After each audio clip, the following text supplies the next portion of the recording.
2022年8月，他被一个相识半年的朋友以介绍工作为由，迈入柬埔寨西哈努克港的金港园区，随后又遭转手，迈入同样位于西港的金财五园区。在这两个园区内，老齐被动接触了杀猪盘、冒充公检法诈骗等不同的诈骗套路，并结识了一批从各地被诱骗至柬埔寨的同事们。据老齐回忆，在这些电诈园区内，诈骗分子1线、2线、3线分工明确，分别负责钓鱼、稳住受害人并套取信息，以及利用套取到的信息进行转账。除了这3个直接参与诈骗的环节，电诈集团在柬埔寨当地设有管理团队，在国内还有合作的伪基站地勤。任何诈骗都不是一个人能完成的，它都是一个套路，一环接一环。老齐是幸运的，2022年9月9日，通过柬埔寨救援专线，他被成功解救。如今，早已更换了工作和住址的他，重新回到正常的生活轨迹。面对新闻记者的采访，他慢慢揭开那段堪称黑暗的记忆，希望借此警示更多年轻人，不要轻信他人，更不要被黑产编织的报复谎言诱骗。开始今天的故事之前，欢迎大家订阅我的 YouTube 频道，才不会错过更多精彩内容哦。被卖进电诈园区之前，老齐一直以为电诈、人口贩卖都离自己的世界很遥远。2019年7月9日，他通过正常渠道自深圳出发入境柬埔寨，在朋友建议下，到金边市龙边区开了一间小超市。抱着出国淘金念头的老齐，很快发现了自己跟当地人的区别。同样是开超市，当地人早上8点开业，下午5、6点就关门休息，他却巴不得一天24小时都守在店里。你要说让我送货，50公里我骑摩托车都给你送。开店的日子，3教9流接触了不少。老齐给电诈园区送过货，偶尔也有园区的人到他的超市换钱，彼此操着同一种语言，似乎成为这些身处异乡的人之间天然的粘合剂。老齐原本以为在柬埔寨的日子会就这么简简单单的过去，但是随着彼时当地疫情愈发严重，客户有的回国，有的离开金边。2021年12月，感到生意难以为继的老齐关掉了小超市。祸不单行，2022年2月，老齐在骑摩托车时将右脚掌摔至骨折，被迫卧床休养了5个多月。伤势好转以后，老齐萌发了找事做的念头，开始四处托关系打听工作机会。机会很快送上门来。2022年8月，相识半年多的阿伟（化名）主动找到老齐，称有个朋友在西哈努克港开餐厅，要找人帮忙。虽然不清楚阿伟在国内的身份，甚至不知道其真实姓名，但老齐并没有太多的防备之心。在他看来，两人一来认识了半年多，平常经常来往，二来彼此之间也没有利害关系，反正我认识他，去一趟看一下也无所谓。然而这趟看似平常的求职路，却埋藏着让他始料未及的危险。出发前，老齐特意询问阿伟要不要带上护照。在柬埔寨，外国务工者要找正规工作，一般都需要出示护照以及相关的合法入境手续。阿伟告诉老齐最好都带上，这让他进一步放松警惕，收拾好东西就坐上了阿伟安排的车。从金边到西哈努克港，汽车行驶了5个小时。深夜11点左右，他们终于抵达目的地，一个电诈园区。一下车，老齐就意识到了情况不妙，园区的造型跟普通地方差距很明显，进去之后要登记。但出于侥幸心理，也不想贸然撕破脸，他强压着紧张和恐惧，没有在阿伟面前表现出不妥。简单的吃过一顿饭，阿伟把老齐安排进一间宿舍里休息，便自称有事离去。第二天，阿伟向老齐摊牌了，这是个做欧美杀猪盘的电诈公司。老齐坦言自己做不了诈骗，阿伟劝他不着急，来都来了，先去试一下。这是两人之间的最后一次对话，自此老齐再也没有见过阿伟。等房间的门再次打开，走进来的是4、5个陌生人，他们给老齐戴上手铐，说阿伟把他卖了。老齐提出花钱赎身，遭到对方拒绝。对方说你给钱给到下一家，意思就是说他会把我卖到下一家，他把他该得的钱收到手，让我有事去找下一家说。电诈团伙分工协作，系统化布套，买走老齐的园区也在西哈努克港。和之前做欧美杀猪盘的公司不同，这个位于金财五园区的电诈公司主营业务是冒充公检法诈骗。它占据了金财五园区内一栋大楼的8楼，老齐等新来的打工者被严格限制，只能在这一层活动。连带主管规模约30人左右，分为1线、2线、3线不同组别，对应于被称为下饵、网鱼、鲨鱼的各环节。以冒充公检法诈骗为例，1线打电话联系受害者，谎称自己是公检法人员，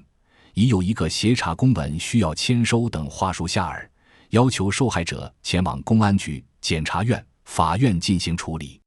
诈骗分子们掌握着各地公检法机关详细地址信息，一旦对方提出质疑询问，都可以第一时间给出准确答案。通过上门执法等说辞攻破受害者心防后，诈骗分子会编造一张银行卡，说该卡被用于非法洗钱等犯罪行为，并谎称主犯已经逃窜，在办案过程中发现了受害者的银行卡参与其中，需要受害者配合调查。老齐直言，1线是流程中最重要的一环，在于让受害者恐惧，又不敢真的去公检法部门进行处理咨询。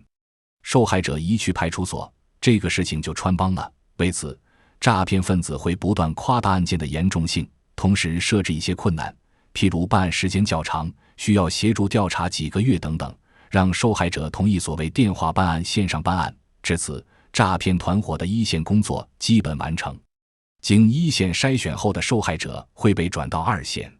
通过伪造视频、配音的方式，这些诈骗分子与受害人进行短暂的视频通话，捏造虚假的公检法办公景象，随后借故挂断视频，转为语音通话。在2线，关键在于诱骗受害者下载具有录屏功能的第三方软件，这些软件能实时记录受害者的银行账户、密码及验证码等信息。2线诱导受害者检查银行卡，并将资金转入其中某一账户。3线的后台人员则实时行动，伺机将受害人的银行账户洗劫一空。除了身处园区直接实施诈骗的犯罪分子，电诈集团还有后勤保障、管理以及在国内的地勤。这些游荡在各地的地勤主要负责携带伪基站，出没于大街小巷，让境外的诈骗分子可以精准对某一区域进行狂轰滥炸。老齐被转手卖去的电诈公司，主要的诈骗范围在河北的保定、石家庄、邢台、张家口以及秦皇岛等地。排班的管理者每天都会分时段下达指令，早上8点上班打哪个地方，12点打哪个地方，拨打电话由一套系统自动完成。电诈园区里的打工者则只需要接听电话，按照话术表演，每天每人大概要接打约400个电话。颇为荒诞的是，这些电诈公司除了包吃住，还会发放每月几百元的工资，供打工者们在园区内消费。每个电诈园区都形成了一套闭环的商业生态，从基本的衣食住行到就医、娱乐一应俱全。电诈公司们画出了一张前途光明的饼，称只要好好工作，把他们买人的成本赚回来，就给打工者们自由。可老齐并不信这套说辞，等钱赚得差不多，这些公司大可以把人转手一卖，真的要获得自由，只能想办法脱离这个系统，在荷枪实弹中向警方觅得生机。电诈园区内没有自由。被戴上手铐的那一刻，老齐就清楚地认识到了这一点。相比身边的同事们，老齐的遭遇称得上幸运，金港园区没待几天就被转卖了，金财五园区更是遇到了熟人，免去不少皮肉之苦。老齐还记得自己刚到金财五园区的时候，园区里几个曾到他超市换过钱的小弟认出了他，主动过来跟他打招呼：“齐哥，你怎么过来这了？”彼时老齐想过找关系，托这些熟人说情，出钱把自己赎出去，对方也给了一个成本价，$23000美元，称只要交了钱就放他走。但左思右想以后，老齐放弃了。就算我把钱给了他们，可我人还在人家的地盘上，万一他们不放，再拿台车把我拉走卖到其他地方去，这$23,000是不是又飘了？眼前的路似乎只有自救一途，但自救并不容易。园区物业的安保都荷枪实弹，经验告诉老齐，一旦出逃败露，轻则皮肉之苦，重则性命难保。这也是老齐虽然消极怠工，不愿配合诈骗工作，但始终努力和园区里的管理者们保持良好关系的原因。他的命从踏进园区那一刻起就被捏在对方手里。老齐偷偷咨询了国内的朋友，能否通过在国内报案的方式进行求助，那位朋友却告诉他报案只能由家属出面。老齐犹豫了，他不敢把自己的境况告诉父母，他们都70多岁了，还要顾着老齐再加上高中的儿子，老齐不希望他们为自己担心。转过头，老齐尝试向中国驻柬埔寨大使馆求助。很快，大使馆便通过邮件做出了回应，让老齐拨打西哈努克省警察局求助电话。2022年8月，柬埔寨副总理兼内政部部长苏庆会见联合国柬埔寨人权状况特别报告员韦迪·蒙丹彭时表示，他将亲自领导制定反人口贩卖专项行动，并动用各方人员继而实施打击。随后，柬埔寨方面公布了救援专线电话，处理相关求助。老齐与中国驻柬埔寨大使馆的邮件往来，经过反复权衡，老齐拨打了上述救援专线，并与柬埔寨警方顺利取得联系。他向对方提供了自己和室友阿乐化名的相关情况，并将园区位置、公司地形图等材料一并提交给大使馆、柬埔寨西哈努克省警察局。2022年9月9日，柬埔寨警方前往金财五园区进行营救，老齐和阿乐成功离开，并于次日在西哈努克省警察局、移民局工作人员护送下前往金边。滞留金边警察局13天后，在柬埔寨当地朋友的担保下，老齐终于结束了所有手续和流程，顺利回到自己位于金边的住所。此后不久，他在新闻里看到柬埔寨警方对西哈努克港展开了一轮大清查，自己曾被卖入的金港园区、金财五园区都因涉及非法网络赌博、贩卖人口和卖淫等犯罪行为遭到打击。短暂休整过后，老齐更换了住址，重新找了一份工作，打算远离自己在柬埔寨过去的交际圈。直到这时他才发现，自己并不是唯一一个被阿伟卖出去的朋友，而阿伟已经人间蒸发，不知所踪。所以一定要记住，不要轻信他人，更不要被报复谎言蒙蔽。如今的老齐已经找到了一份稳定的合法工作，拉黑了过去开超市时结识的所有可能和灰产有瓜葛的朋友。他打算在柬埔寨再奋斗几年，至少把儿子的大学学费赚出来。确定自己真的安全以后，老齐才把那段可怕的遭遇告知了父母。后来父亲说，那段时间老齐突然不跟家里联系，他已经猜到儿子出了事，但也没敢细问。除了报平安，老齐还把自己掌握的一些关于阿伟的情况提供给了老家的派出所，希望可以抓到这个拐卖自己的罪魁祸首。老齐坦言，继续留在柬埔寨是没有选择的选择，他的学历并不高，也没有光鲜的工作履历，44岁高龄，回国以后再就业是个问题。我之前开超市虽然有一点积蓄，但后面投资又失败了，所以也不甘心回去。像他一样选择去柬埔寨找机会却掉入陷阱的人并不在少数。此前一起被解救出的阿乐曾跟老齐说起过，他本来在柬埔寨做正经生意，被电信诈骗园区的人绑架以后才沦落进去，这也是他反抗的特别激烈的原因。老齐回忆，当时阿乐的手臂、腿部、胸口到处都是被殴打的痕迹。离开柬埔寨返回老家以后，阿乐一直在接受心理治疗，和老齐仍保持着联系。阿乐被殴打后的伤痕，